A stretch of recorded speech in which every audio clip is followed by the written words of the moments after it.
My name is Carter Wilhelmsen, and this is my advocacy speech. I would like to start this speech off with a personal story. This is a picture of me from when I was 15 years old. Now, I might have looked like a regular high school student, but on the inside, I was wildly uncomfortable with myself. I hated my long hair, my feminine name, and I didn't want anyone to call me a girl. After a year of misery, I came out to my parents as transgender at the age of 16. I changed my name, started by going by different pronouns, and got a chest binder and started testosterone. This is a picture of me post-transition. Now, I look a lot happier with myself, and that is true. I wasn't as depressed, and I was confident, and that helped me finish high school so I could get into college. It may seem like my story is uncommon, but according to a study done by the UCLA, as many as 1 out of 137 teenagers identify as transgender. Getting access to transition-related care helped me boost my confidence and secure my identity. By allowing children and teens to access transition-related healthcare, it will positively impact their mental health and their body image. Firstly, I would like to address why this is controversial. Many individuals do not support children transitioning for a variety of reasons, including thinking that children will regret their decisions, thinking that hormones and surgery are too invasive, thinking that being transgender is a mental illness, and thinking that people should not medically transition at all. The first concern is that transgender people will regret transitioning. The concern is people will invest time and money into surgeries and hormones that are invasive and irreversible. Although there should not be as much worry about this concern. In a study done by US-based National Center for Transgender Equality, 0.4% of participants in a study of 28,000 transgender people said they regretted transitioning. In this study, less than 1% of the participants regretted transitioning, therefore making detransition not as big of a concern as it is. Regarding the second concern, people are worried about surgeries and hormones being too dangerous for children. They are concerned about the harm it may cause and that the procedures may be irreversible. This is another misconception, as children typically are not allowed to receive hormones and surgeries until they reach age 18. Instead, they are usually given puberty blockers, which suppress a person's puberty. These are completely reversible, meaning they can take the puberty blocker out and the person would go through the puberty naturally as intended without any harms caused. So a person would be able to continue their puberty and nothing will have happened, they just will have had the puberty later in life. Furthermore, in a study done by transgender youth in the Netherlands, on puberty blockers, only 1.9% of individuals did not pursue hormone replacement therapy afterwards, meaning that people usually went on the puberty blockers and then did hormone replacement therapy. The third concern is that the individuals who identify as transgender are mentally ill.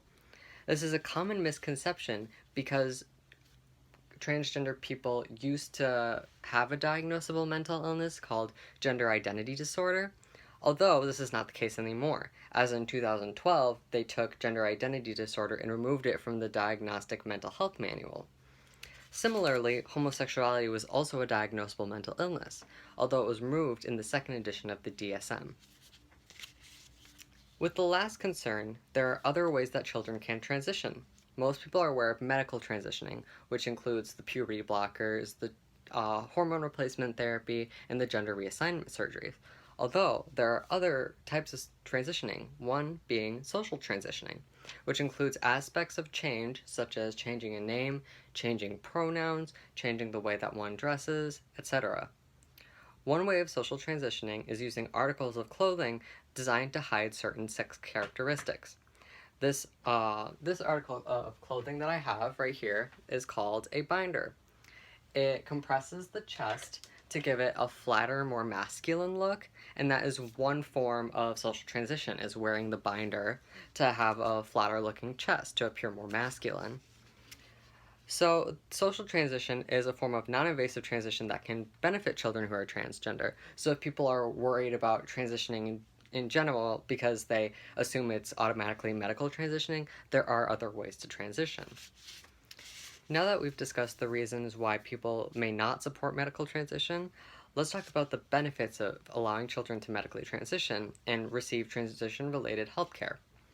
The first benefit is giving the children an opportunity to boost their mental health. Transgender people disproportionately face the effects of mental health conditions such as depression and anxiety, and this is usually due to an unsupportive environment or harassment that they may face for their identity. In 2019, the Trevor Project, an LGBT suicide hotline service, conducted a survey of LGBT youth and their mental health. In this survey, 29% of transgender youth had attempted suicide in the past year, compared to 18% of non-transgender peers in that population. So, out of a total of 26,000 youths, 7,500 transgender youths had attempted suicide in 2019. According to the Human Rights Campaign Foundation, allowing transgender children to transition and giving them a safe and supportive environment lessens the effects of depression. Giving transgender children the chance to transition also lowers the chance of suicidal thoughts and suicidal actions. Although the LGBT community is predispositioned to experience concerns with their mental health, allowing transgender kids to transition gives them the opportunity to raise their mental health and their mental wellness. Finally, we will move on from the benefits of mental health to the benefits of body image. Now, to discuss this last topic, many transgender youth feel a disconnect from their body due to gender dysphoria, which is when an individual feels disconnected to the sex that they were assigned at birth. So, for an example, if someone was identified as male at birth, but feels a disconnect with identifying as male and identifies as female, she may be experiencing the effects of gender dysphoria. There are two types of gender dysphoria: physical and social. Physical dysphoria is dysphoria with secondary and primary sex characteristics such as the chest or hips or facial hair. Social dysphoria is the discomfort of others misperceiving the gender you identify as, such as someone experiencing discomfort from being called a woman when he identifies as a man. In a study done by the University of Minnesota, transgender youth disproportionately felt unsatisfied with their bodies due to dysphoria and social distress. These factors, combined with the lack of access to transition care, led to lower self-esteem and poor body image. By supporting transgender youth in their transition, they are more likely to find an increase in their self-esteem and self-confidence. In a study done by the Human Rights Campaign Foundation, allowing transgender teens and youth to transition made their self-confidence the same as their non-transgender peers. Due to dysphoria, transgender youth may feel less confident with their bodies, but with access to transition-related care, transgender youth can experience better body image. Today we have discussed why people believe children should not be able to transition and why transitioning aids in better mental health and better body image. But what should we do with this information? What should be done? There are two takeaways that I would like to present to you. The first is to understand that transgender people are at risk of discrimination in the United States currently. President Trump is pursuing to rescind protections for transgender people accessing health care. Specifically, what President Trump is hoping to allow is to allow doctors to choose whether or not they treat transgender patients during the COVID-19 pandemic. The second takeaway that I would like to present is that transgender children are currently at risk of discrimination in the United Kingdom.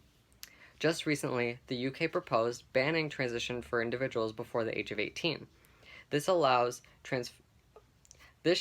that transphobia is prevalent in today's times, and preventing transition may be more harmful than it is protective of individuals. Transgender people are at risk of discrimination. They have been in the past, the present, and the future. One way to lessen this discrimination is by allowing the access of transition-related care for children so that they can access their true selves.